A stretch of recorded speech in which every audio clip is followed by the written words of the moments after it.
LeBron James has already won in Cleveland, Miami, and Los Angeles, but only one city can give him an ending nobody else in NBA history has ever had.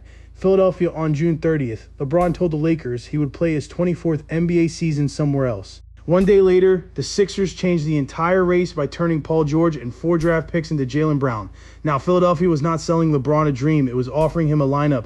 Then Rich Paul put 10 possible teams on a whiteboard and began with Philadelphia. His explanation was simple. After the Brown trade, everything changed. LeBron's agent said this roster could unlock everything LeBron still does best: Tyrese Maxey, VJ Edgecombe, Jaylen Brown, LeBron James, Joel Embiid. That lineup is not perfect. The shooting could be better. The defense would need work. BAD's health is the biggest risk in the room, and Philadelphia cannot offer LeBron anything close to the salary he made last season.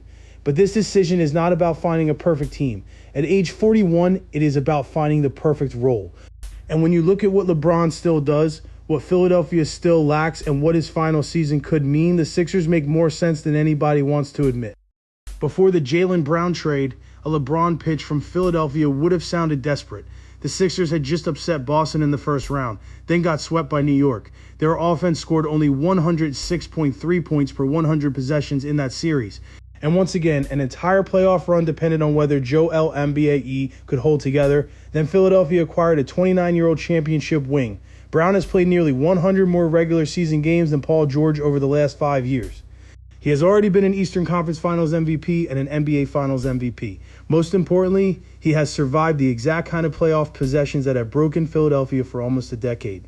This matters because the Sixers do not need LeBron to carry them for 82 games. Maxey can score 30, Brown can create against a set defense, MBAD can still dominate the middle when available. Edgecombe brings young legs, pressure, and defense. Anthony Simons gives the bench another proven scorer. LeBron would be joining a roster with multiple ways to survive a bad night. That is the first reason Philly should be the choice. Cleveland, Miami, Golden State, and Minnesota can all sell a star partner. Philadelphia can sell a division of labor.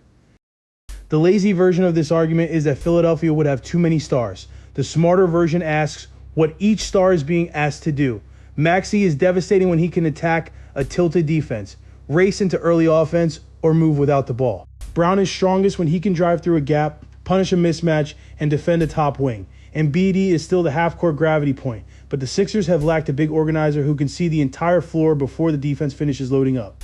That is still LeBron. Even at 41, he averaged 20.9 points, 7.2 assists, and 6.1 rebounds last season. He also led the league in fast break scoring. The first number tells you he is no longer the automatic 30-point engine. The second tells you why Philadelphia needs him. Put LeBron above the break with Maxey flying off one side, Brown cutting from the other, Embiid screening or sealing, and Edgecombe attacking a rotating defense. Now every possession begins with a decision instead of a bailout jump. Philadelphia ranked 29th in shot quality last season. LeBron's value would not simply be the points he adds. It would be the difficult shots he removes. This is where his age can actually clarify the fit. He should not be asked to win a scoring title. He should not chase guards around for 38 minutes. He should be the point forward, the matchup hunter, the transition quarterback, and the late game adult in the room.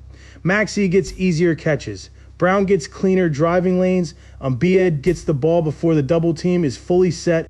LeBron saves his legs for the possessions that decide playoff games. The Sixers would not be adding the LeBron from Miami. They would be building around the best parts of the LeBron who exists now. Now, for the part every honest pitch has to admit, this lineup is not an automatic championship.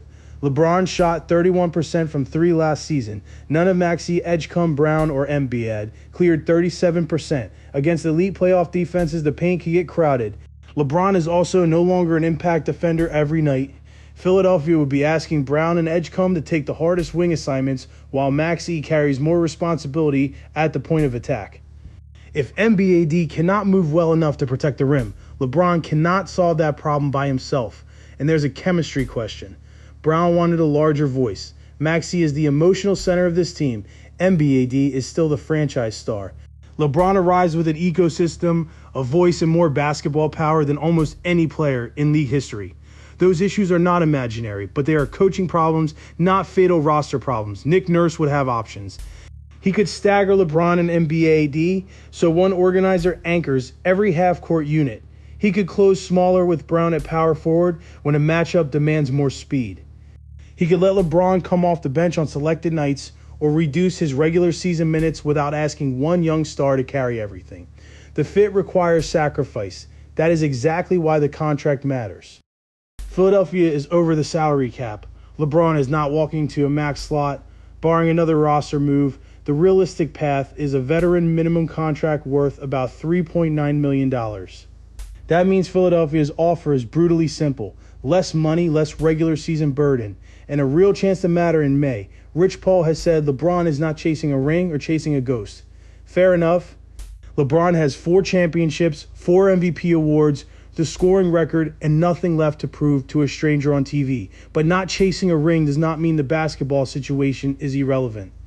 It means the decision can include role, relationships, ownership, family, legacy, and whether the final year feels worth doing. Philadelphia has a quiet advantage in those categories. Maxey shares a clutch connection and has worked out with LeBron in past summers. LeBron publicly supported Brown's MVP case last season. Sixers president Mike Ganzi shares Ohio basketball roots with him dating back to high school. And Bob Myers, the executive who helped build Golden State's dynasty, went directly onto Rich Paul's podcast and said Philadelphia offered LeBron his best chance to win. That does not prove a signing is coming. It proves the pitch is serious. Cleveland is home. That will always be the most emotional option. LeBron could finish where he started beside Donovan Mitchell, with the entire state celebrating a final return. But Cleveland already has closure. LeBron promised the championship and delivered the most important title in franchise history. A third chapter risks becoming a farewell tour attached to a story that already has a perfect ending. Miami offers history, weather, Eric Spoelstra, and now a powerful roster built around Giannis Antetokounmpo and Bam Adebayo. But the spacing questions would be even louder, and LeBron would be walking back into a culture where the standards are rigid, and the story belongs partly to a previous version of himself. Golden State offers the fantasy the internet has wanted. For a decade, LeBron and Stephen Curry together, the basketball intelligence would be beautiful, the shooting would be cleaner, but the Warriors would still need size, defense, and likely another meaningful move. The name combination is perfect.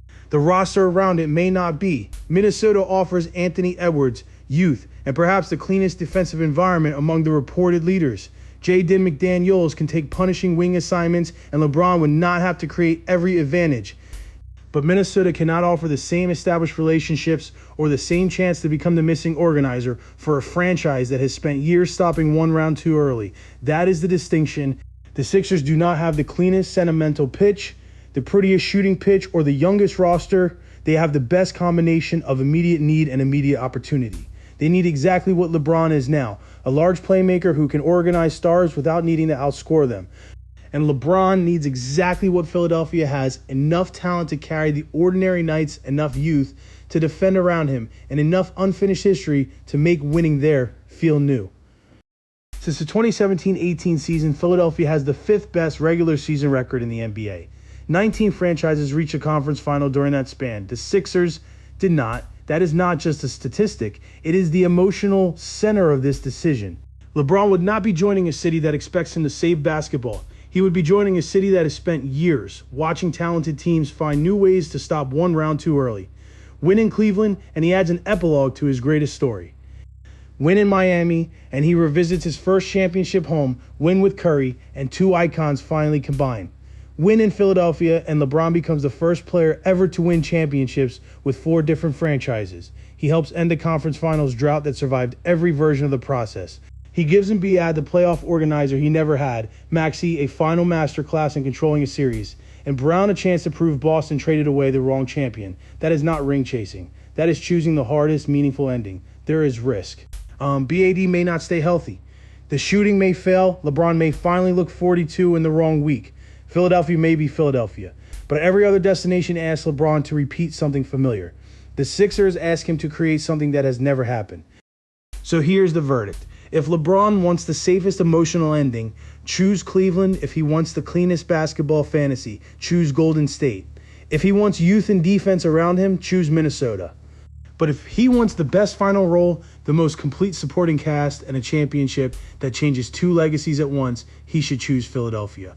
Not because the Sixers are perfect, because they are unfinished in exactly the way LeBron's story is unfinished. Subscribe to Philly Sports Truth for the decision the roster fallout, and the film break down the moment this becomes real. And tell me this, would LeBron make the Sixers the favorite in the East? Or would Embiid's health still make the entire bet too dangerous?